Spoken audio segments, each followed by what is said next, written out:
What's going on? Good evening, Night Nation. We are the Sons of UCF. We are coming to you live on a Thursday evening for a special edition of Sons of UCF Live.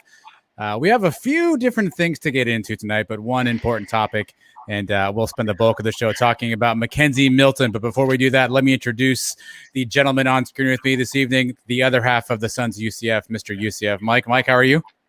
Doing all right, man. A bittersweet day today. We all expected it, but it's still a hurt when we heard the news today. And I guess we're all here to get through it together. That we will do. And a veteran of the UCF media world, the one, the only Mr. Trace Chalco. Trace, how are you this evening? Aloha, gentlemen. I am well. I echo Mike's thoughts of this being a bittersweet day.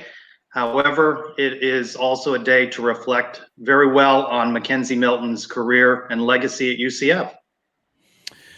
It sure is. So let's I guess set the tone for those of you who may or may not know. Obviously today on Thursday, Mackenzie Milton, in conjunction with UCF, put out a little video and announced what had been rumored for a long time, and that he would be taking his final year, which we'll get into that in a second. By the way, I'm still confused on the 1 year thing, but he'll take his final year elsewhere, and he will transfer or enter the transfer portal. And obviously, a bittersweet day, as you both mentioned, because if you've been around UCF for a long time, Mackenzie is a legendary figure. We've seen him do incredible things both on the field and off the field, and excited to know that he is potentially coming back to play. And that's a really good thing, because 2 years ago, I think we were all wondering, what would be next for Mackenzie. The tough part is he's got to leave UCF to do that, and obviously that's the part that stings.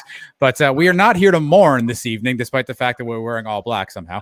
We are here to celebrate. So what we probably won't do is get into much speculation about where Mackenzie's going to go. We all have our theories. The reality is none of us freaking know where he's going to go yet. He might not even really know that yet. So I'm sure it'll come up, and we'll spend some time. It's the fun part of what we're doing here. But we're going to try to spend this evening talking a little bit about what Mackenzie meant to us, to all of you.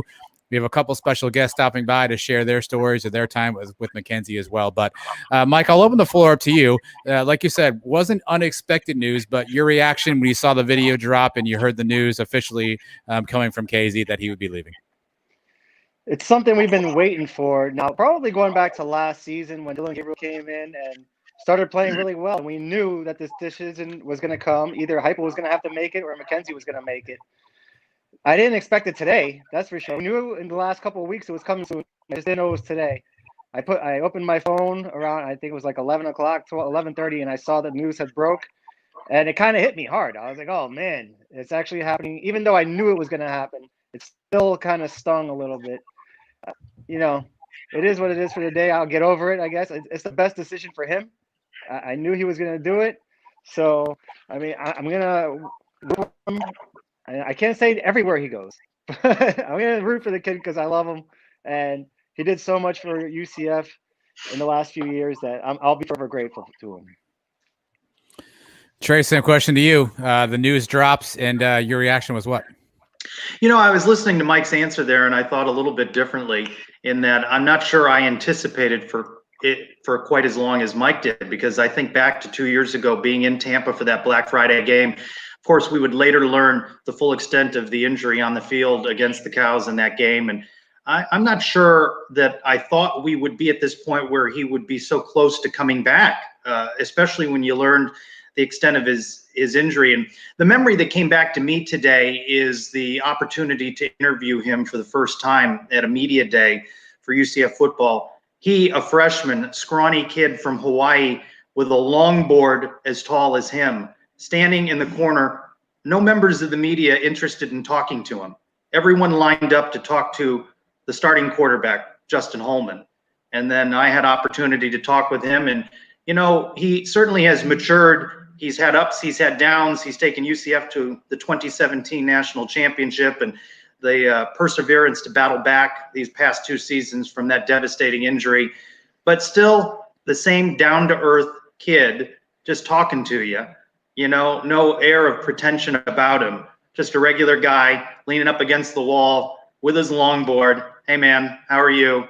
Talking. And I thought about that, and now to see where he's come, I can't help but wish him all the best. Does he have an Alex Smith type comeback?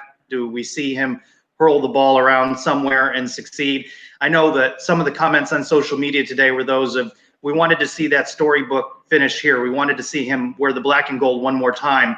And it looks like we're not going to get to see that storybook ending, but his storybook ending is still waiting to be written. Yeah, I think the interesting thing too was not just how he carried himself on the field, but off the field as well.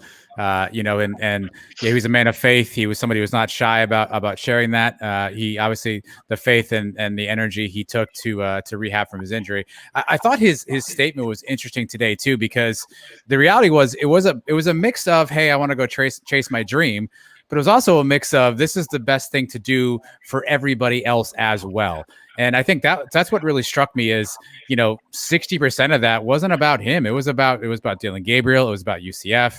And I found that really telling, because in one of those moments, it could certainly be a look at me moment, but he really made it about everybody else, Mike. And that kind of struck me that, his reasoning, while we all understand it, I felt genuine about reading and hearing him say, this is for K's, this is for DG, and this is for UCF as well. Him and Dylan Gabriel go way back, all the way to Hawaii. They've been friends for a long time. Mackenzie's the one who brought him in here. So he knew that one day it would be his team. He didn't know that it was going to be while he was still here. If all things went the right way, Mackenzie would have been healthy and he would have been gone after last year.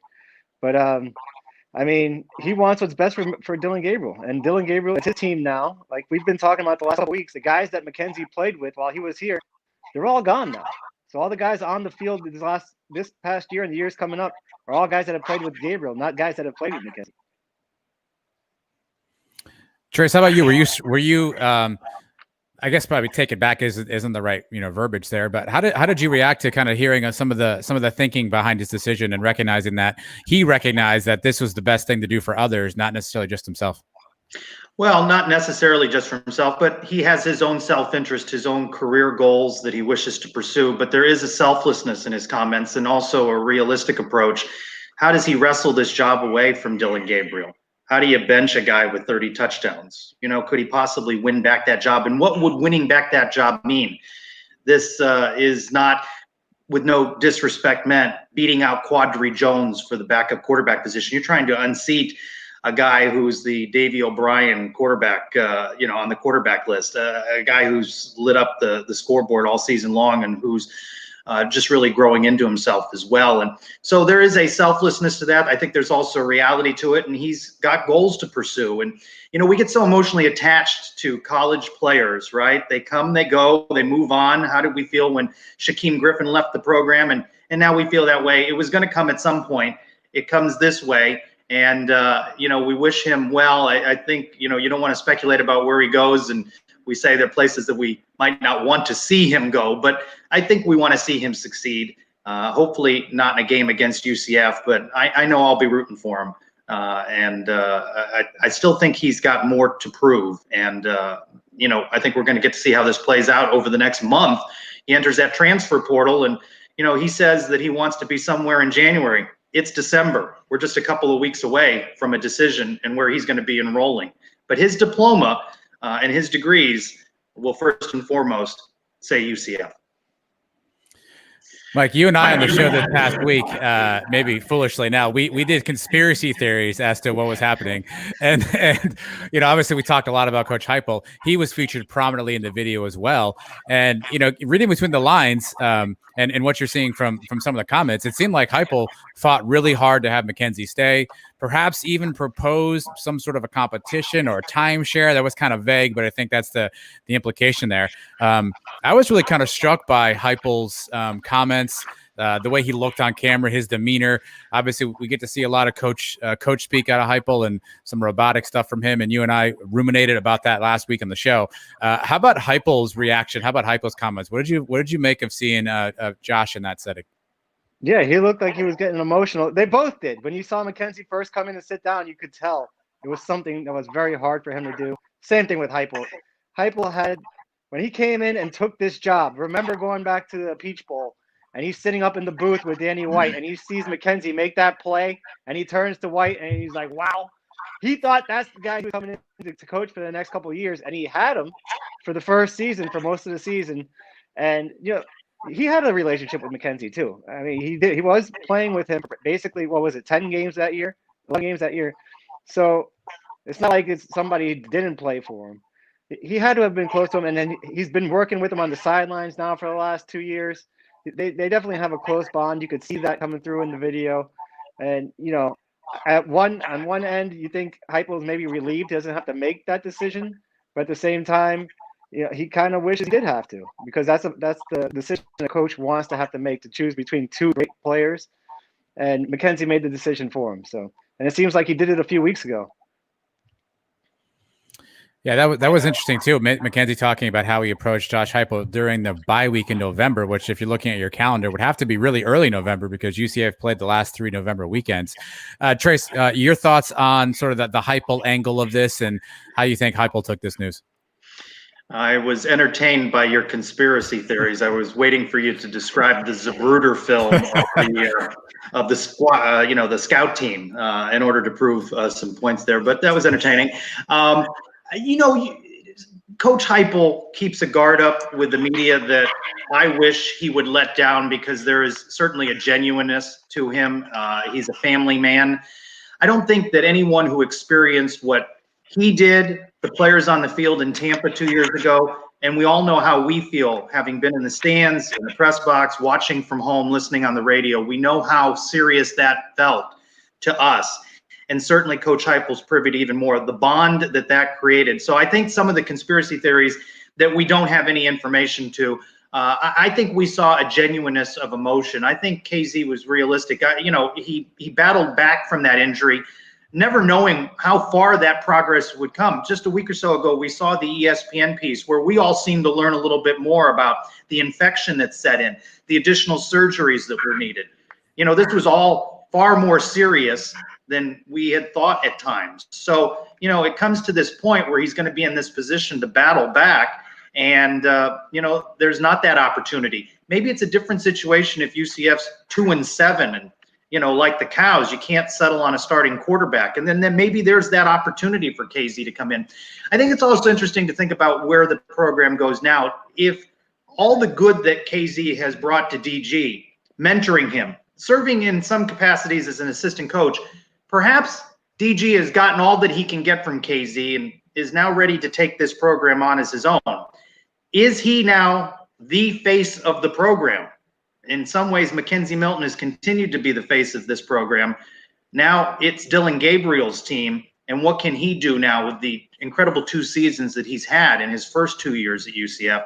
What can he do next year without that pressure, maybe, of the big force of personality on the national media landscape? And I saw the question asked from Brian Peterson, does KZ leaving UCF hurt the image of our program in any way? Nah, I think UCF has to create the future stars now. And that's why I think it's an important time for Dylan. We weren't hurt after Dante in terms of the image of the program. We continue to build that image of the program. We'll continue to build that image of the program after KZ. Yeah, it's an interesting question by Brian. And just to cover a quick reminder, you can leave us a question in the comment section at any time. We'll throw those on the screen at some point in time during the show. We'll answer a bunch of those. We're also taking your favorite KZ moments on the show. So hit us in the comments with some of your moments. We have all 92 touchdowns archived on a YouTube video that we will play for you at some point in time here. So if you have a favorite moment, a favorite touchdown, let us know about it in the comment section, and we'll do our best to try to bring that up and talk about it as well. But back to Brian's question: does KZ leaving hurt UCF or the program or the image? I don't think it hurts the image per se, right? I think even the manner in which it's done, I think hopefully shows people the way that UCF thinks and treats and and handles its players, right? I mean, they could have let Mackenzie just put out a little thing on Instagram and move on, but to produce a video and based on behind the scenes, it seemed like that came together pretty last minute. I think that shows a lot of class, and hopefully folks watching that, and if you're in high school now and you're thinking about UCF, you kind of get a sense for what the school's about, Mike. But from your perspective, Mike, does KZ leaving hurt the image at all? I mean, I guess it's a fair question, but it seems like UCF has built a ton of momentum nationally. I don't think it hurts the image. The thing that's gonna maybe bother a lot of people is, depending on where he goes, say he does get to the NFL, and then he's out there playing on Sunday Night Football, and you hear Al Michaels saying Mackenzie Milton, the Nebraska quarterback, people forget a couple of years from now that he went to UCF, and if he goes out and has a great year and say wins a lot of games for another team, I mean, people are going to remember that. I don't even know. What do they refer to Russell Wilson as? NC State guy or Wisconsin guy? Because remember, he was at both Wisconsin, right? And that was his last year. He played 3 years at NC State. So people have short memories. That's the thing that may hurt. And Twitter Mafia is going to go nuts the first time that happens.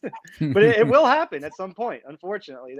I mean, people are just going to read the info sheet. Oh, where did he graduate from? Where did he come from? Oh, it's cool. Okay, and they may not mention us. And I don't know if that hurts our image, but it's not something that we're going to enjoy.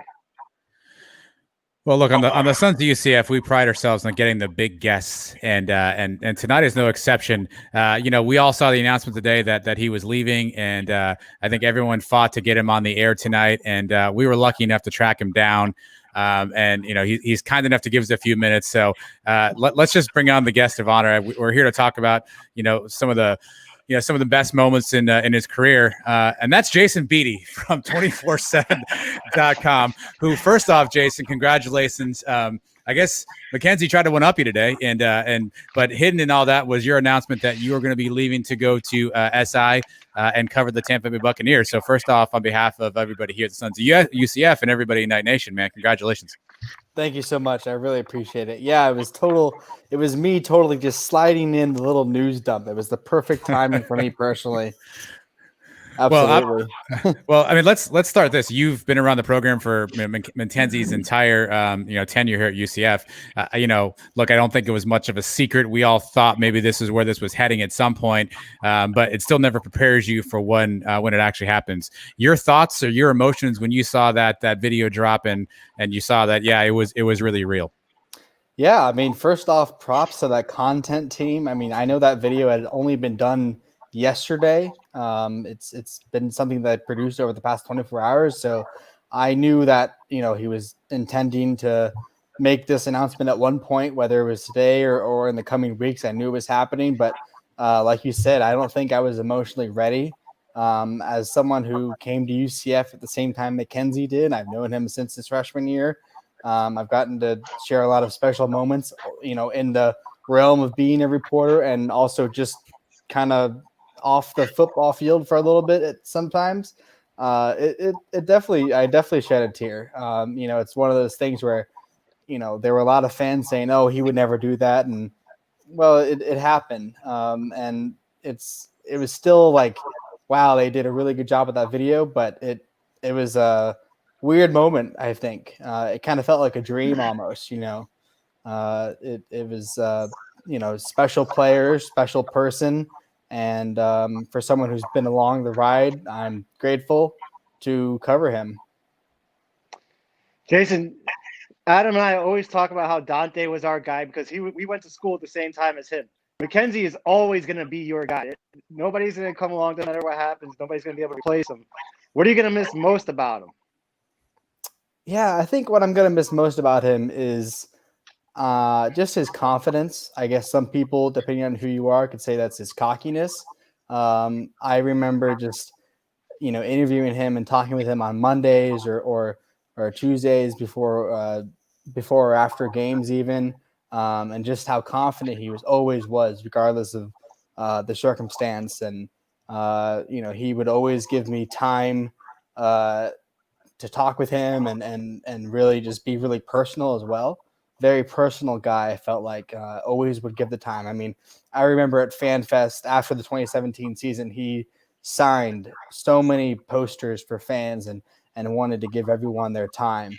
So I think, that was one of his confidence and just his personality. I think really I'll remember for a long time. Jason, I left the media room with you and was walking back towards the press box and ran into Mackenzie's dad. And we were talking for a couple of moments, and Mackenzie then came out of the press room and came up to his dad, and his dad goes, I want to introduce you to Trace. And Mackenzie goes, this guy just asked me a question. I know who he is. And then he gave me a hug. So I thought that was a funny moment. And Brian Peterson asked earlier before you jumped on, does KZ leaving UCF hurt the image of the program in any way? What's your opinion of that? I heard briefly what you were talking about before when Al Michaels is going to roast UCF in a few years. Eventually it's going to happen. But I will say next season we will get to hear every single game UCF transfer, the way UCF has always heard. Yes. Even though Aaron Robinson's been at UCF for 3 years, Alabama transfer. So we get a year of that. So, in my opinion, that helps the brand, at least for a year until he gets the NFL, and then we'll never hear UCF ever again. But I'm not so sure. I think I don't think anyone's out there right now thinking, Josh Heupel can't hold on to his players, and what is Danny White doing? I think a lot of people who can be taken seriously, can look at the situation and just say thank you, because if it weren't for Mackenzie Milton, this brand wouldn't be here right now to this point, right? There wouldn't be a national championship flag hanging in this broadcast right now. I think he's the reason for a lot of UCF brand, and as they pointed out in the video, the way he's leaving UCF, I don't think anyone's gonna say this hurts their brand and UCF is just a place for quarterbacks to go and then leave or things like that. I think this is such a unique situation on a number of levels, from his injury to his relationship with Dylan Gabriel to his relationship with the school and the university and the trainers and the fans. I think, not too many people knew who Mackenzie Milton was in 2016. He didn't have whole lot of offers coming out of high school. And now he's being sought after probably by a lot of offensive coordinators right now. So I don't think it hurts UCF's brand in any shape or form. It's not like he was here for a year, had a great season, and then said goodbye. He was, he grew up here, right? He arrived to campus as a kid, and he's leaving as a grown man. So I think he's fine. The brand's fine too. Was he a 3-star guy at 24/7? Was that what he was coming out of high school? Yeah, 3-star. No, I mean, turned out pretty good. Have a whole lot of offers. A rare moment where rankings probably were wrong. So, Jason, we want to keep the show positive, but I think a lot of people are kind of curious and wondering now that we know this news. Last week, Dylan Gabriel made some hints about Mackenzie playing. Andrea Adelson had an article that seemed to indicate Mackenzie had wanted to play. Obviously Heupel was kind of tight-lipped, and then game day comes around and we learn he's not going to play. He puts a statement out saying he won't play. Now looking back, do you have any insight as to what transpired and why we didn't get to see Mackenzie in the field one final time? Yeah, I don't think there's much to it. I really don't. I think a lot of people want to say, oh, it was Josh Heupel's fault Mackenzie didn't play. He shut him down. He didn't want to cause controversy with Dylan Gabriel, or Dylan said something to him or anything like that. I really believe that Mackenzie's just not that type of person that wanted to do a sentimental last snap or just go out there for a play or two. We saw before the game that he was pretty emotional, went over to kneel and take a prayer before the game at the exact same spot where he got hurt. I spoke to a source the day of the game shortly after that word got out, and he just said he really was not ready to play, and he was not about to take a sentimental snap. That's just not who Mackenzie Milton is. It's all or nothing for him, and I really believe that's what it boils down to. I don't think there's any secret controversy or any special conversation that they had. Mackenzie mentioned how he was doing it in the best interest, not just of himself, but of Dylan Gabriel and UCF. Do you think it's possible, though, that this could actually add pressure to Heupel and Gabriel going into next year? Say Mackenzie goes out and he starts winning a lot of games, and UCF maybe loses one or two. I mean, people are going to start saying, how do we let this guy go? Yeah, I mean, I think it depends on what happens with Mackenzie. I mean, I don't want to say, hopefully in a year or two that he's going to be doing great things and Dylan will be doing great things as well. But I think one issue is the quarterback room all of a sudden with Daryl Mack out the door, and who knows what's going on with Quadri Jones. And, right now you have Parker Navarro, a true freshman, and we've barely seen anything of him. Supposedly we're going to sign Mikey Keene out of Arizona in a couple of weeks on National Signing Day. But with Mackenzie Milton going out the door and Daryl Mack on his way out too, the quarterback room just became a lot more inexperienced. Obviously, we didn't get to see what Mackenzie Milton would be like. We've seen some scout film footage get leaked and things like that. But, I think Dylan Gabriel will continue to improve in the offseason. But in terms of a quarterback room and, we get to see what that's like with Dylan post Mackenzie Milton, we could potentially be knocking ourselves on the back or potentially saying, man, I wish we had kept Mackenzie, because, we've seen some programs do two quarterbacks and two quarterback system. But, as you can say, if you've got two quarterbacks, you don't have one quarterback. So I think there's pros and cons to it. But I wish Mackenzie the best, and we'll see what happens with Dylan. In the book that will be written, perhaps you'll write it, others will. There's a little bit of a what if that hovers over Mackenzie Milton. What if he doesn't get hurt? How does 2018 play out? There's a bit of that, isn't there? Absolutely. I mean, I think what if he transfers after his freshman season and nothing ever happens to him? There's a lot of moments in his career where a lot could have happened and a lot couldn't have happened. You think back to before his injury, he was at the top of his game and he still finished, I think 5 or 6 in Heisman voting. So there was a lot of respect for Mackenzie Milton, and there continues to be a lot of respect for Mackenzie Milton. But I have no doubt in my mind that they probably would have won the Fiesta Bowl over LSU, or who knows what happens. But there was a lot of what ifs. If Mackenzie's at full strength, does he still recruit Dylan Gabriel to come to UCF? I don't know. So I think for sure there's a lot of what ifs, but I think at the same time, with that in mind, it's not like we didn't get the best out of him. We still got the 2017 season. We still got an undefeated season. We still got him confidently saying you can go ahead and cancel the playoff, all that stuff. So I think we still got a lot of if out of Mackenzie. Jason, can you maybe help me understand something really quickly on eligibility? Mackenzie, did he take a medical redshirt in 2019? And if that's the case, and then 2020 is a free year, he's saying he's got 1 year left. Does that math add up, or am I missing something? I don't know exactly if he took a medical redshirt in 2019, but obviously Mackenzie played as a true freshman, so he had 2016 as his freshman year, 2017 as his sophomore year, 2018 as his junior year, and then 2019 would have been his senior year, which obviously he didn't play. I suppose that could have been his regular red shirt, and then he still has a medical red shirt, and then he still has the free COVID year. So he has 2 years left if he wanted it. To me, I don't think he needs 2 seasons. He's one and done. I'm here to show that I can still play. I'm here to show that I am Mackenzie Milton of 2017, pre-injury 2018. I don't want to say he's getting up there in age, but he's getting up there in age, right? for a college quarterback, let alone someone who's recovering from an injury and gets older every day.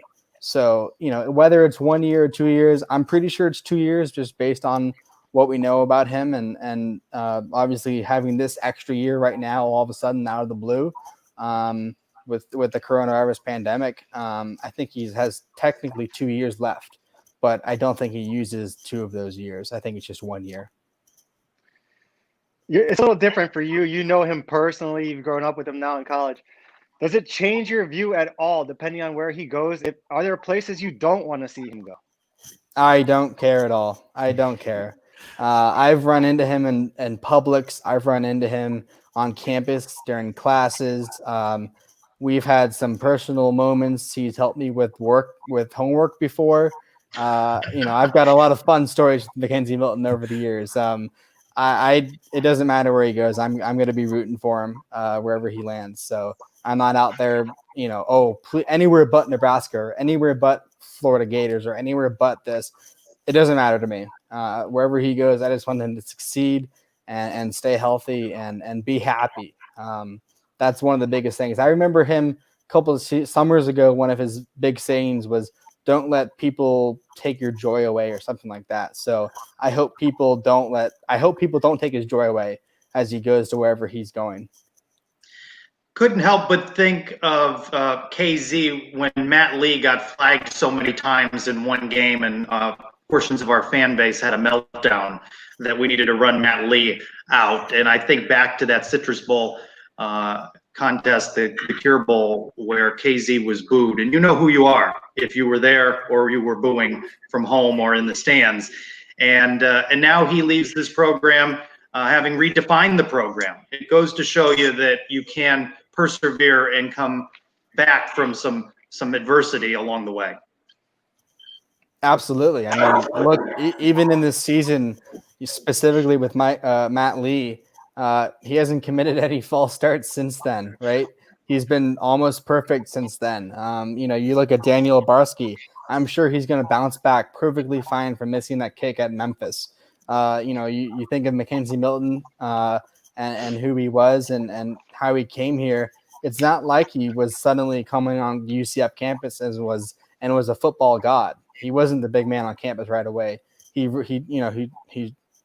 had to earn his right and earn the starting job, and he had to put the work in, and he did. So major props to him for taking it seriously and seeing the opportunity he had at UCF and taking full advantage of it. Jason, we're asking people for their favorite on-field Mackenzie Milton moment. What is your favorite on-field Mackenzie Milton play? Yeah, I was definitely thinking a lot about that. I figured a lot of people would be asking me that. I think on field, just his overall performance, I remember the Peach Bowl just so much. He really kept the team alive in the first half, just using his legs. Then we got to see him in the second half, but that first half touchdown in the Peach Bowl when he ran and kind of like dove in, sort of like midair being tackled. I also remember in that same season against Memphis in the conference championship game. By then, I had learned a lot of the playbook, just seeing things on the field. There was a play where there went 4 wideouts, and I turned to a photographer friend of mine and said, "Mackenzie Milton's going to run up the middle. He's going to score," and he did exactly that. So, moments like that, being on the field and seeing a different perspective and being able to take photos of his plays. I remember a lot of them very specifically, but I think those are 2 on-field moments that maybe people might not say. But those are 2 moments for me, but there's so many moments. I mean, I can go on and on. We've already revealed that you're friends with him. You talk to him a lot, even off the field, away from the interview room and all that stuff. Where do you think he goes? Do you have any insights? Any guesses? This is going to be Mike's probing question now for a couple of weeks. Yeah, I think Nebraska is too obvious of an answer. I think absolutely Scott Frost will make a run at him, but I really don't see him wanting to go there just because it's cold. He wants to go to a program where they have a bit of respect in the college football world right now. There's been reporting that FSU has been heavily interested in him. We know over the past couple of days he's talked with some of the coaches at FSU based on our reporting at Knowles 24/7. Ole Miss, their quarterback situation with Matt Corral, however you say his last name. I think he's a young up-and-coming quarterback, but they have Jeff Lebby. Mackenzie Milton is suddenly back on Twitter. He's only following Ole Miss coaches. Take that for what you will. But I think, you look at a lot of his options. I saw some people saying UCLA and Oregon and some of the original schools that recruited him back in the day. Oregon was one of them, obviously. I could see him staying in state just because it's an easy drive for his family that have moved to Orlando. The University of Miami after De'Aaron King leaves. People have said the University of Florida. That doesn't really make a whole lot of sense. They have Emory Jones and they have a couple other Anthony Richardson's a freshman there. They have a couple other quarterbacks coming up just because Kyle Trask is gone.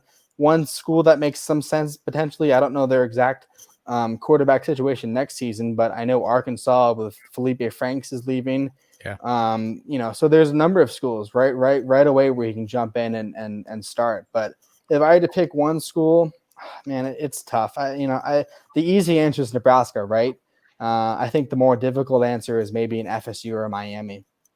Do you think he knows? And it's just not saying it yet, but you think he's narrowed it down at least to 2, 3? I don't think so. I think that'll be the really interesting thing. Not exactly where he goes, but the timing of this. Is this a 48 to 72 hour sort of ordeal, or is this a 2 or 3 week ordeal? Obviously, he wants to be on a campus in January and have a full spring semester and have a spring, season sorts, I guess you can say. I don't think he knows yet. He definitely might have, I suppose a top 5 or a top 10 or whatever you want to call that. I'm sure there's been back channel communications between him and a number of schools already. Because obviously if he didn't, there's no way he just announces without having an idea of what the market's like for him, right? Because you got to think about the other schools that are going to be taking a gamble on him. Just like us, we haven't seen him on a football field in 2 years. So it's just not as easy as plugging in Mackenzie Milton and, hey, go do what you did in 2017. you got to see how he is. So I don't think he knows yet. I think he has thought about it a lot, absolutely, but I don't think he knows just yet. He's new to Twitter. I'm looking forward to the graphic where he narrows it down to 27 different logos in a graphic. But he said in his statement today that it's DG's team now. The torch has been passed. Looking forward, we're just 2 weeks away or so from National Signing Day, early signing day. You mentioned Mikey Keene. Give us some insight. How does the UCF recruiting class look going into early signing day?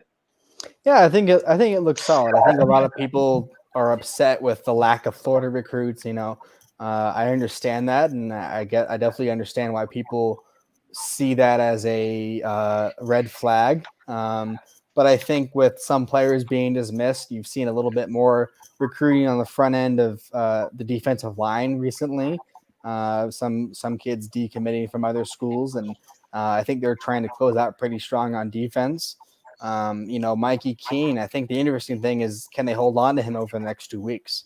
We've seen a few major schools jump in the race with him. I don't remember the last time. I mean, I've only been at UCF 4 years, but the last time that they landed a quarterback at a school out of a school who's top 10 in the country in high school. Mikey Keene plays for a really good Chandler team out in Arizona. So I think it's coming together. I think the interesting thing about having immediate eligibility and being able to transfer, once for free or whatever you want to call it. You might see them not sign, the full class and save some spots, and kind of like what's happening with Mackenzie Milton. There might be a couple random transfers or transfers pop up that UCF says, hey, come on down to Orlando. We need you. We've seen them have some success in the last few seasons getting those transfers in different positions. So I think they'll save a few spots for that, but I think it's coming together nicely. I think this season's, I don't want to give Josh Heupel any free room, but I think it's difficult with no in-person recruiting. So maybe someone who has no stars right now or might be under recruited could be one of the roughest diamonds in the diamonds in a big rough, just because there's no in-person recruiting or anything like that. So a lot of it's based on film, what we see on film. So it's coming together nicely. I think there'll be some signing day surprises, as there always are as well. Again, Jason, we appreciate you taking some time. I know it was kind of short notice and hopping in. And again, a big congratulations from all of us to you. Hopefully we'll keep you around for a little bit longer, and make sure to follow you on Twitter at the real Beatty. And we'll stay in touch as you head over to Tampa. Thanks a lot, Jason. Absolutely. Thanks for having me on, guys. Jason Beatty does a fantastic job for us. He will be missed around here. Another guy who's missed around here a bunch is a guy who we just had on a week ago. And he's been nice enough to join us tonight on short notice to talk about his friend and his former teammate. And that is Jordan Johnson, former UCF offensive lineman. Jordan, you're on the show now more than we are, buddy. We appreciate you for coming back. What's doing? We are well. I mean, I imagine obviously you probably stay in contact with Mackenzie. I'm sure that maybe this news wasn't as a surprise to you as it was to many. But when that video hit and you saw kind of what was coming, what emotions did you have? I was very emotional because I got to see him play at the very high level that everybody else. I saw a little different perspective, but it was a lot of fun to play with him, and it made me very emotional to see that he's leaving. Jordan, you came in with Mackenzie the same time in 2016. What were your first impressions when you saw this come in from Hawaii? I remember vividly fall camp freshman year coming in. We're all fresh out of high school, and we're watching film of practice during fall camp, and we're seeing some of the plays he's making as a true freshman. We're like, bro, this kid is special. And then I remember, like, he was set to redshirt freshman year, and I was like, man, I really want him to be out there with me. And then he eventually got the start.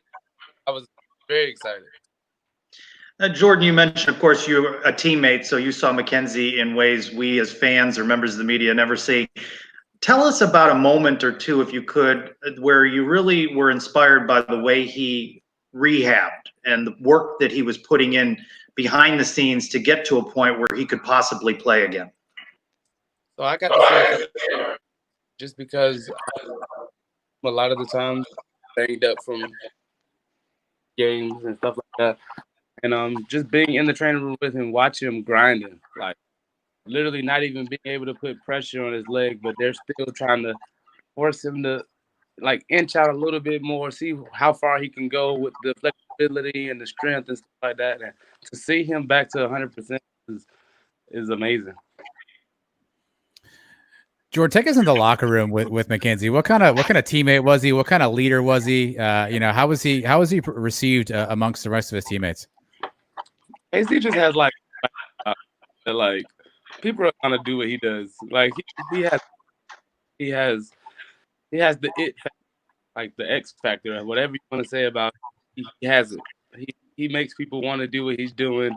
We're gonna be behind him. And this was before he was even like showing out like he was. Like our sophomore year was like his breakout season. But even freshman year, like he had influence. Like people believed in him.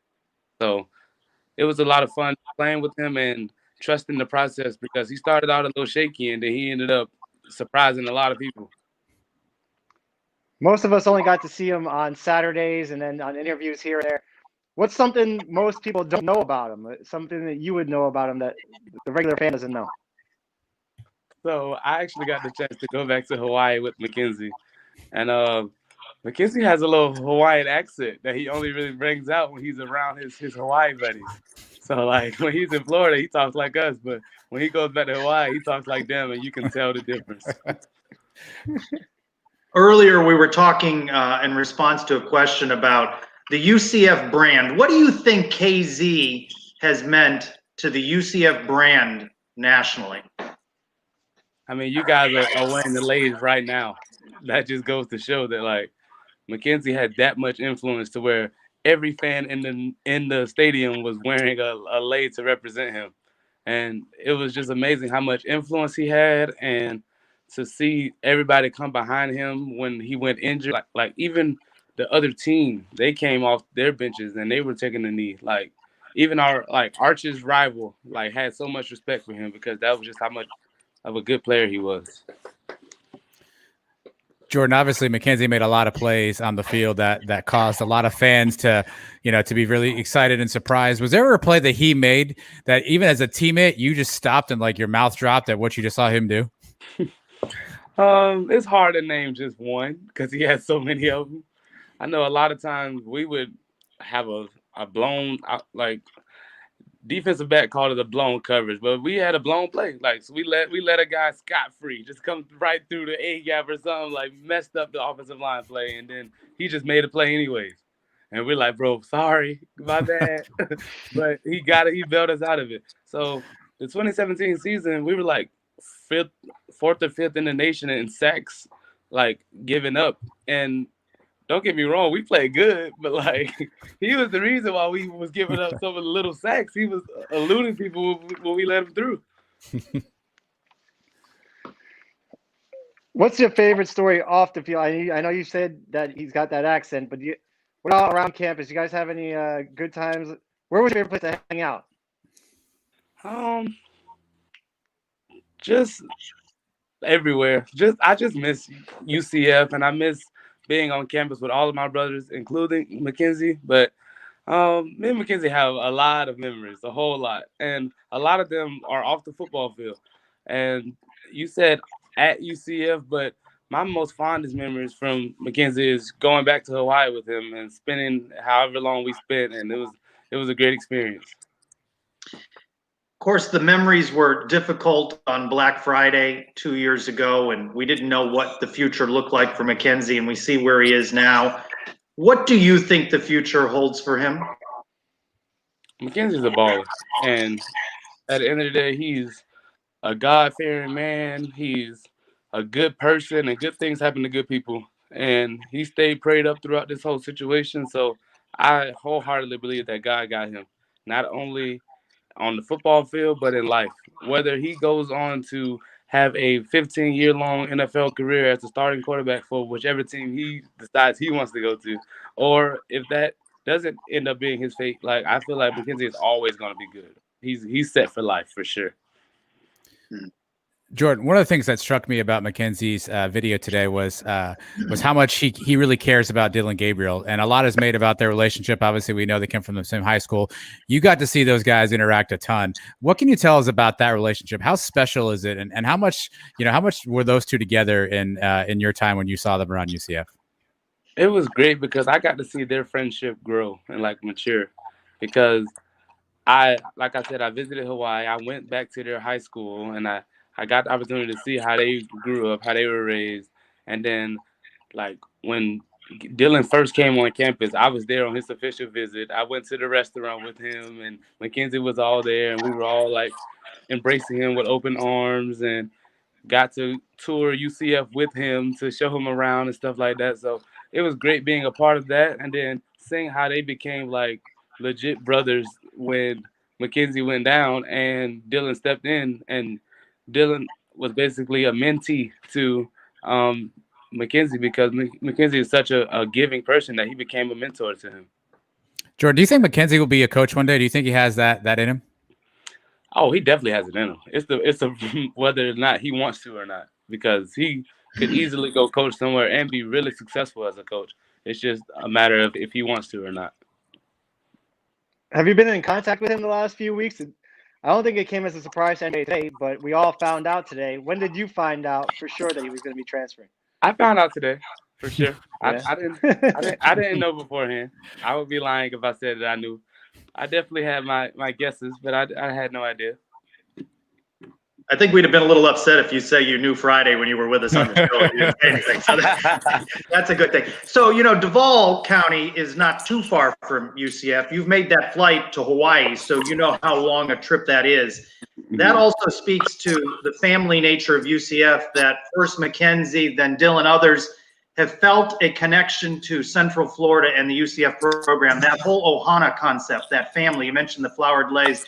Talk a little bit more about what Mackenzie and his family helped bring in the concept of family to UCF's program.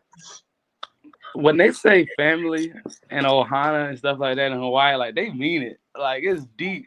Like, I didn't realize that until I went to Hawaii. And it seemed like everybody was his cousin who was, like, in same age as him, the same age group. They're his cousins. And anybody who's older than him and is a male is his uncle. Anybody who's older than him and is a female is his aunt. And, like, it was like anybody that's younger than him is his nephew. So, like, everybody was family, like, literally. So, and that's how they view it. Like, they didn't look at it any different. They not only said it, like, what's up, little cuz? Like, no, they, like, meant it. Like, this is my little cousin, and I got his back no matter what. And they brought that over here to UCF, and it's been amazing ever since. Jordan, I know you don't get to make these kind of decisions, but UCF typically does not retire jersey numbers. Should Mackenzie be the first one to have his jersey retired at UCF? 100%. No doubt in my mind. I would be personally upset if there's another person wearing number 10 next year. I wonder how long they wait to give that number up. Well, how about a statue? You think he's statue worthy too? Mackenzie is definitely statue worthy. But if you give a statue to him, you got to give a statue to Shaquem Griffin too. So. Well, Jordan, we appreciate you for hopping on short notice. I know it's late, and you were just on with us last week, but we appreciate you hopping on and sharing some time with about your time with Mackenzie, and hopefully we'll get a chance to catch up with you soon, and we'll talk about some other fun stuff, man. But we appreciate you for taking some time. No problem, my man. Go Knights. Jordan. Jordan Johnson, always nice enough to join us and share some insight on some stuff with this time with Mackenzie. I think the thing that you hear is just the genuine nature and how much Mackenzie's teammates really cared about him and how much he really formed that bond with him.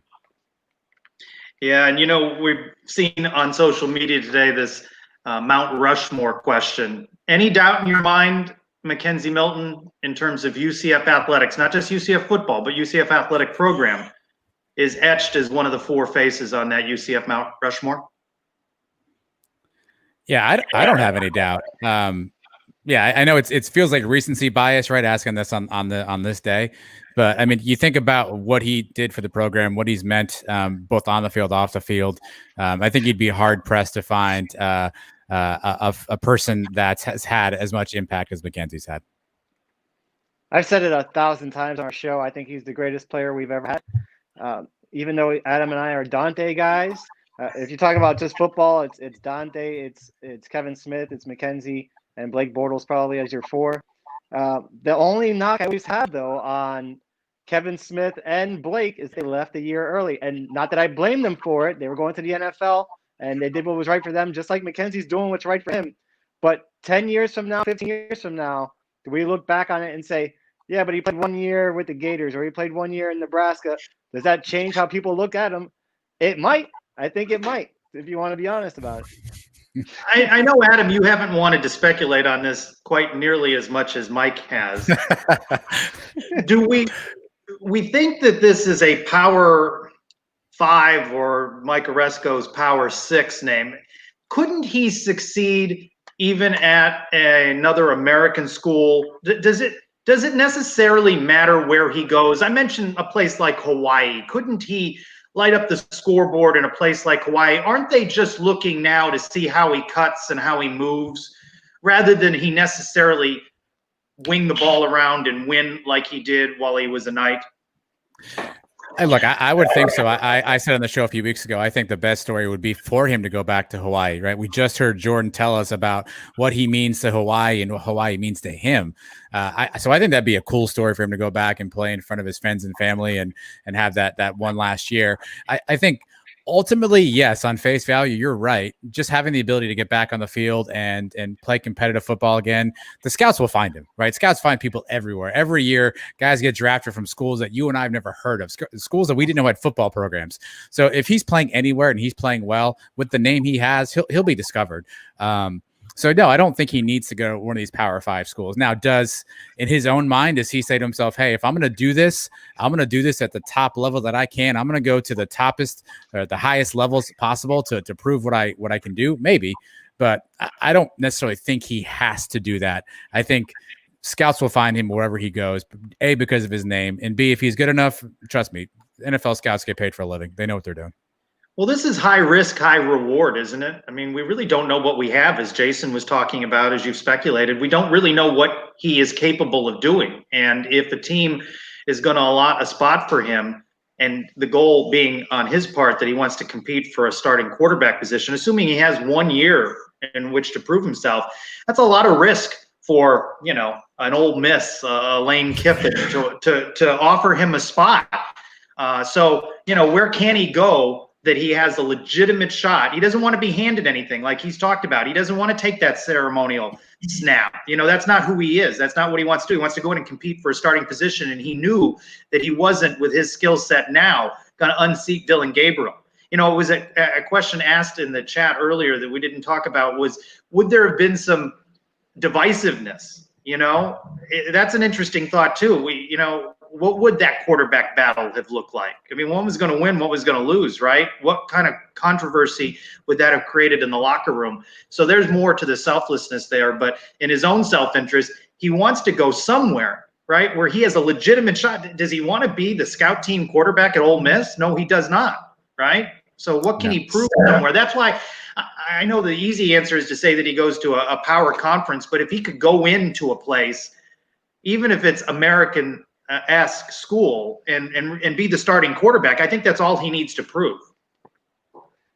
He goes to Boise State, and we see him for the opener next year. You're going to be leading this chorus of people. Your list gets longer. I didn't see Boise State on that list.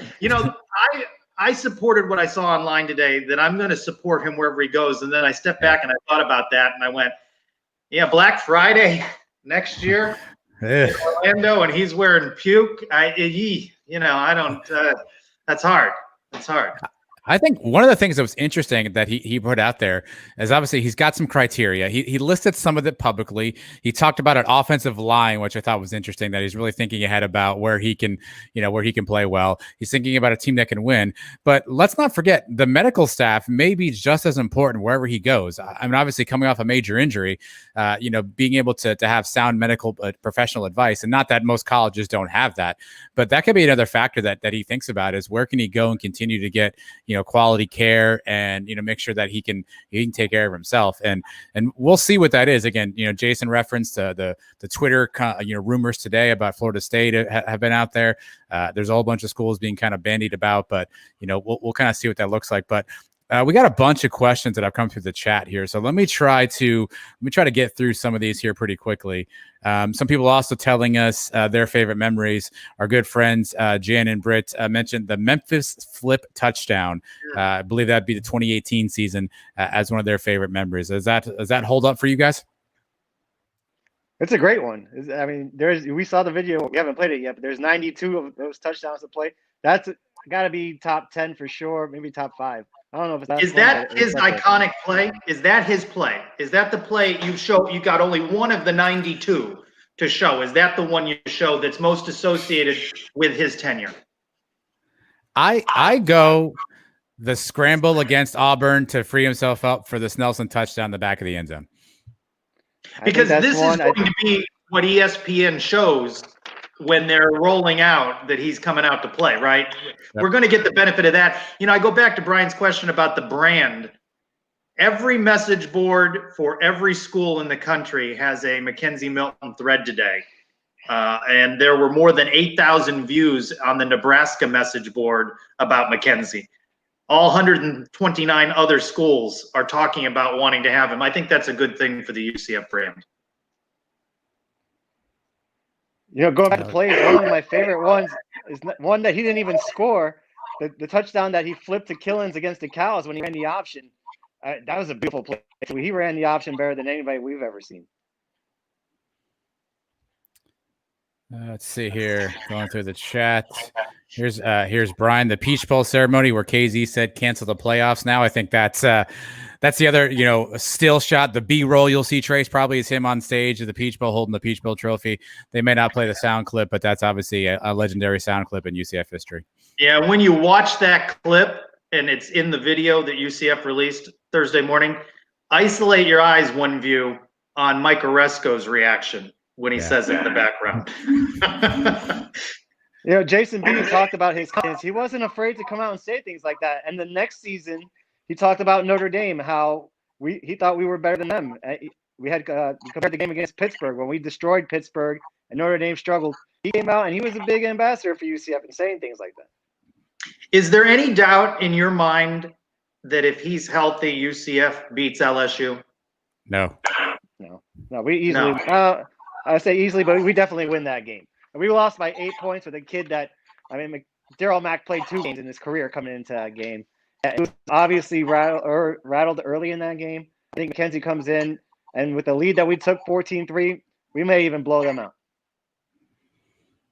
Randy Charlton announcing today that he's going to Mississippi State. So can we put Mississippi State also on the list of SEC schools that Mackenzie will be rumored to go to now? Mike Leach is kind of the master at taking a quarterback. If Gardner Minshew will come to mind. He took him at Washington State after East Carolina and a quick holdover at Alabama in a coaching role. So I guess you can draw some parallels there too. Leach is just crazy enough to try something like that. So don't do anything. Yeah. Dude 91 wants to know if we think UCF will block transfer. I believe he's going a grad transfer, which means there's no restrictions. Mackenzie can go wherever he chooses to go. So no restrictions. I think there's a new rule where transfers can go anywhere, regardless if they're grad transfers or not. I think there's a new rule. Yeah, unless they're coming to UCF yet. And then the NCAA won't approve you forever. If you're coming to UCF, Let's make this the Florida Dude Variety Hour. Who gets drafted higher, KZ or DG? Hot take time. Mike, you go first, buddy. Are we assuming they're both coming out next year? I think Gabriel. Let's make it more fun. Yeah, they're both coming out next year.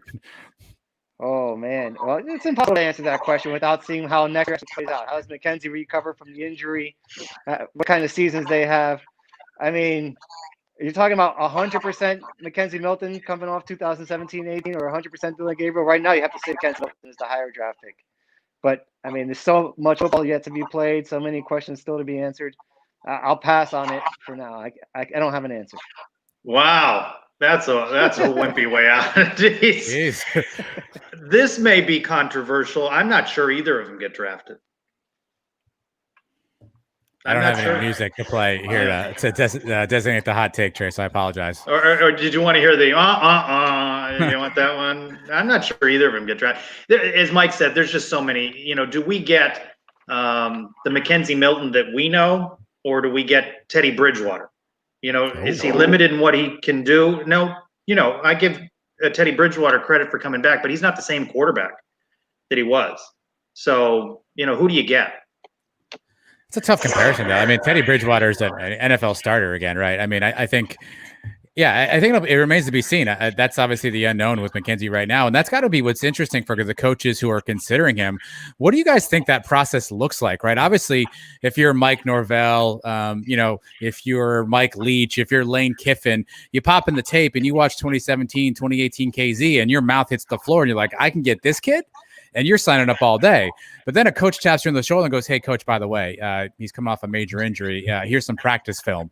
I just wonder what that evaluation process, and trust me, I hope Mackenzie gets to go to wherever he wants to go.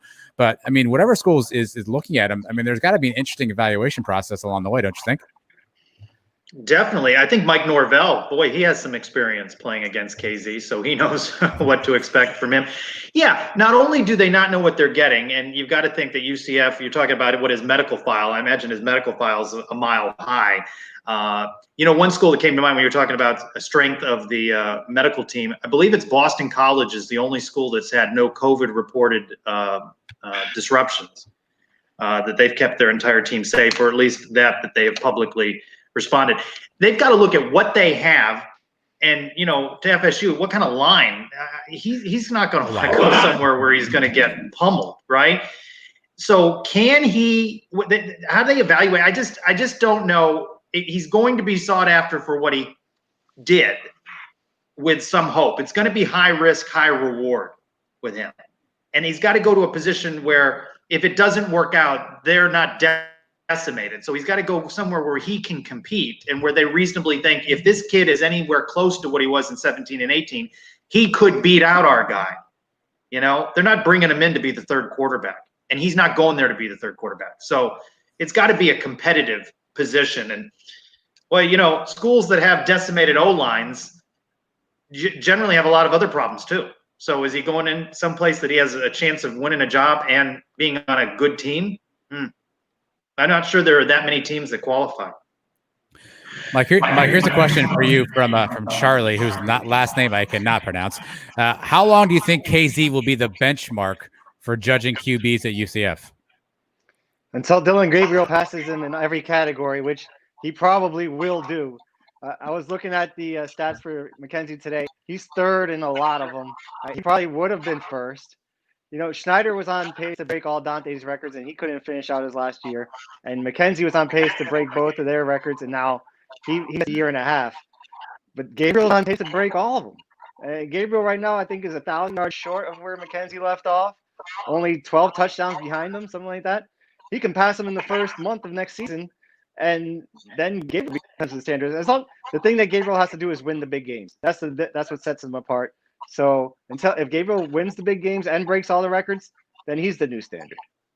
Yeah, that's a big if, though, Mike, right? This is a team that is coming off back-to-back 3-loss seasons, okay? So he may rewrite all of the records. They may be all his, but will he also have a Peach Bowl win or New Year's 6-Day Bowl win? Will he also have a conference championship win? Will he also have a national championship?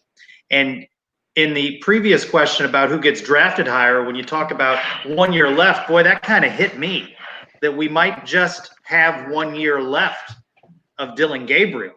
Well, I hadn't really thought about it in those terms, right? I thought we have him for 4 years, not that next season might be his last. And that's why when Jason's talking about, it was a year or so ago when we were talking about how many quarterbacks were in the quarterback room. Remember all the guys we were mentioning? Boy, that room is it's getting a little bit smaller, isn't it? Jeez. Well, speaking of that, sorry, Mike, maybe a better question for Jason Biddy when he was here. Does that make us more attractive to other prospects like a Mikey Keene, that now the quarterback room is more open? Yeah, it has to be. If you think Gabriel only has a year left, why not come in thinking you could redshirt next year and then play 4 years down here? absolutely. It opens up a big opportunity. Nobody knows what Parker Navarro has. Nobody knows what Mikey Keene's going to be. Heck, we can next year might sign another 2 or 3 quarterbacks. For all the times we've criticized some of the play calling of Josh Heupel, the fact is they still put up a lot of points and a lot of yards. And if you're a quarterback, you're a skill position, you're a wide receiver. This is an attractive place. You're going to be playing arena football, right? I mean, you're going to be lighting up the scoreboard. So it's still an attractive place for a recruit. Our good friend Drew Belani gets in here, Trace, to let you know that he really enjoys your beard game. All right, let me throw a complete curveball. Mark Daniels on his show today talked a little bit about the transfer. And while he wasn't reporting it, he was just kind of ruminating and kind of talking in general.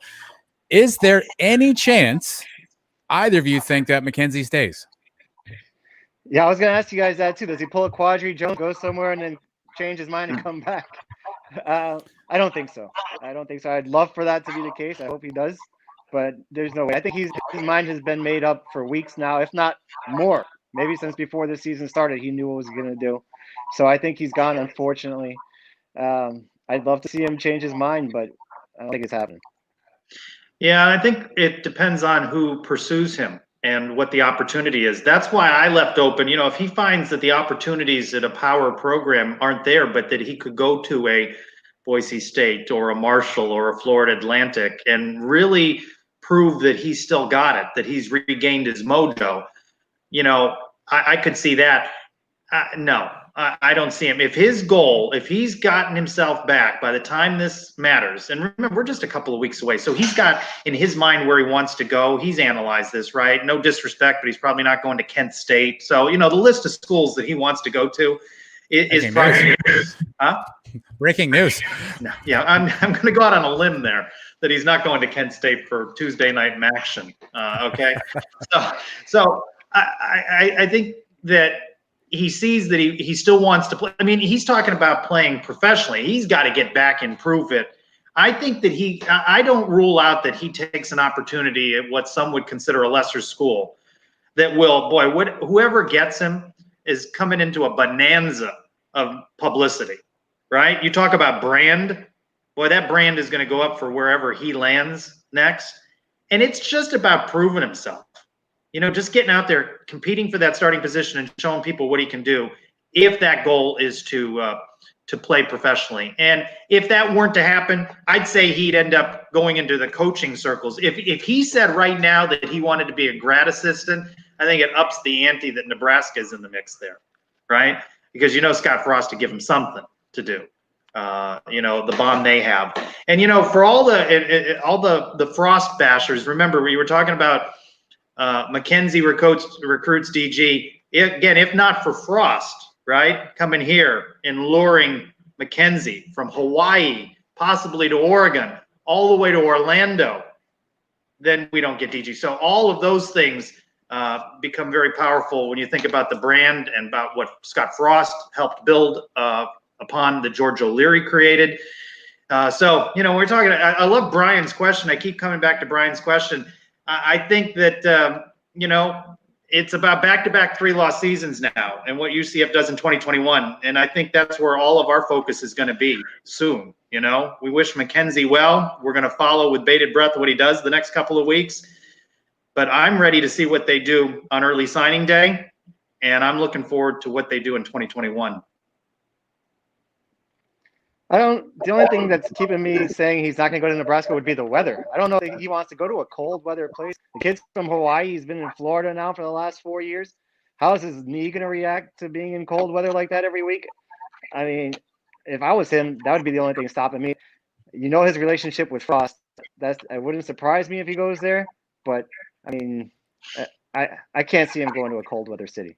Every school has cold weather games, though. Even Hawaii plays in Laramie at Wyoming. So you're talking about one game. You're talking about the last 3 months of living there. I did not write this comment, but this was going to be my answer. Is KZ a big risk for Frost, right? Obviously, Frost is on a lukewarm seat, although his athletic directors come out and said, if I'm here, Frost is here. Who knows if that's really true or not? But I mean, they're already circling the wagons there in Lincoln for Frost's head.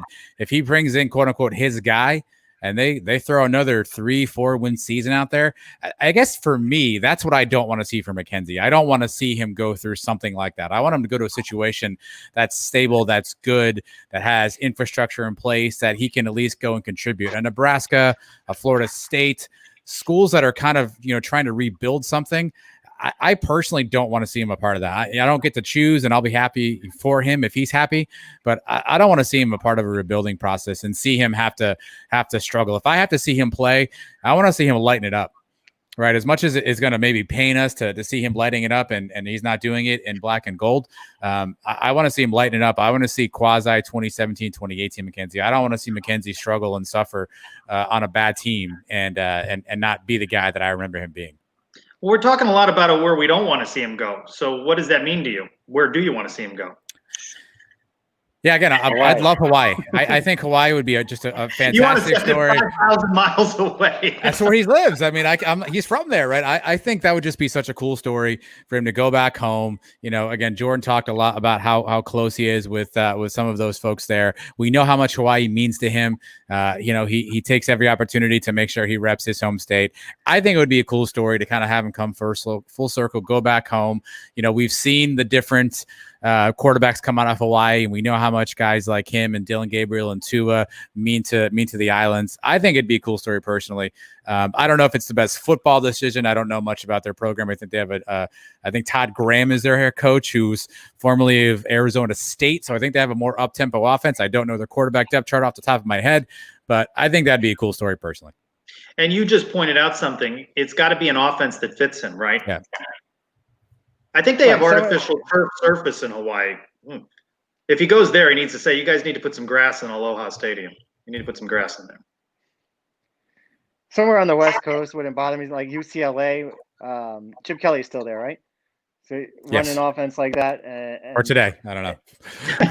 Yeah, it'd be cool. You'd be able to watch the UCF game, and then 10 o'clock at night, you flip over and you watch Mackenzie play at night, Pac-12 after dark.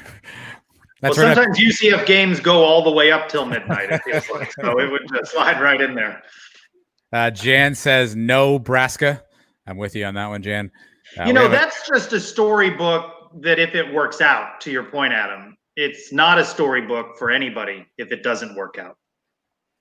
Yeah, it's a bad movie.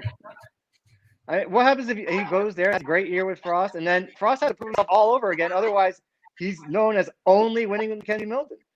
He hasn't proven that he can win without him. So Mackenzie goes there, has one great year, then Frost goes back down to 3-4 win season. He's right back on. Well, a friend of the program that we've had on before, Christian Simmons, has written extensively on the big difference between the Frost tenure and the Heupel tenure is that Heupel's had to go without Mackenzie Milton for a good stretch of it. Prior to Mackenzie's injury, the stretch of wins was there.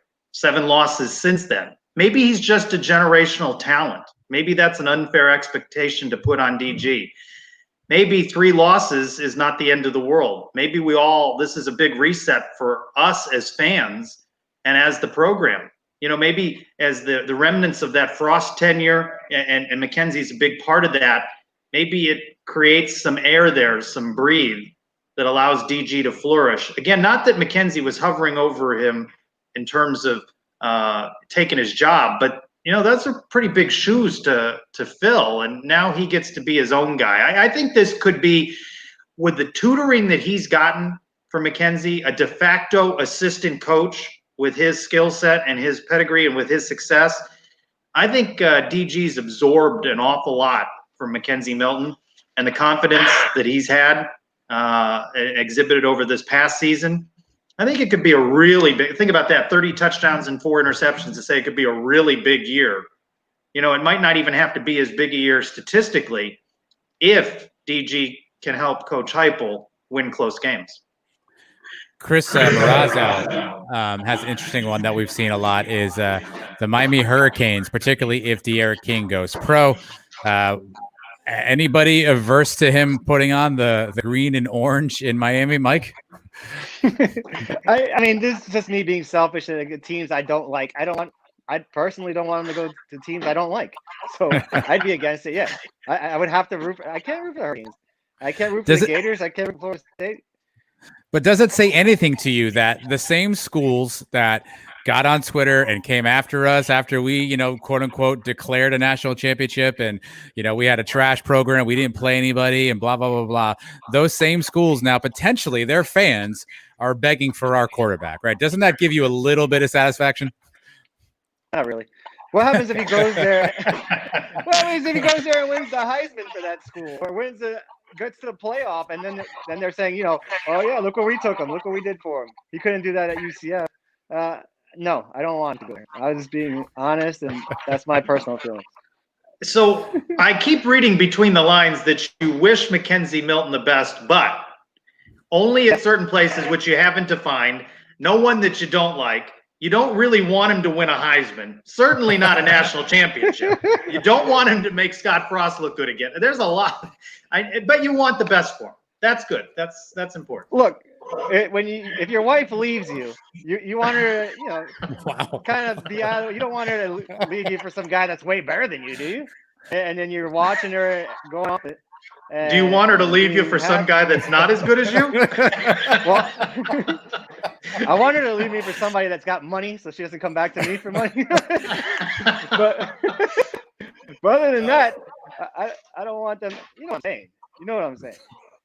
Kind of, sort of. You break up with your girlfriend, and then she moves on, and she. I don't know. Mike, everything all right at home? I know you had a dinner with the in-laws a couple weeks back. Everything good?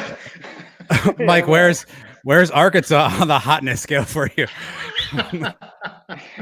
Yeah, see, Arkansas would be fine. That's a team where, look, okay, you want him, seriously, would you like to see him win a national championship while we lose 4 games? That's not going to bother you a little bit? I think we're up to 4 losses now. You got us at 4. You predict they win every game every year. You're going in with 4 losses in 2021.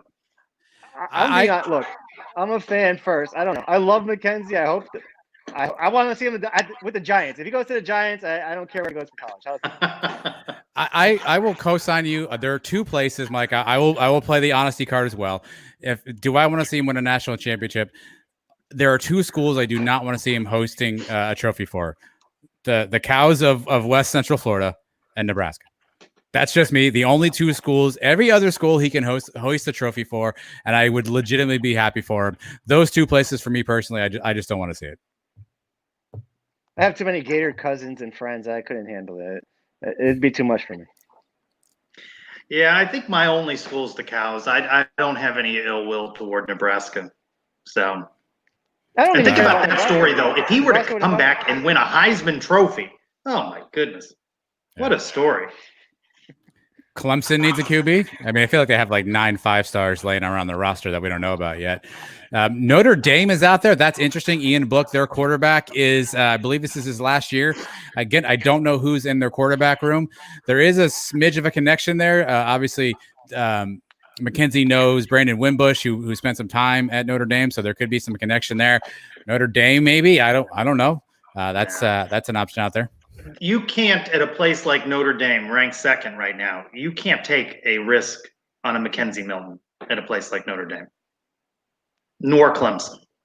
I just can't see it being that tier level of a team taking that kind of risk without other quarterbacks in the room that could win that job.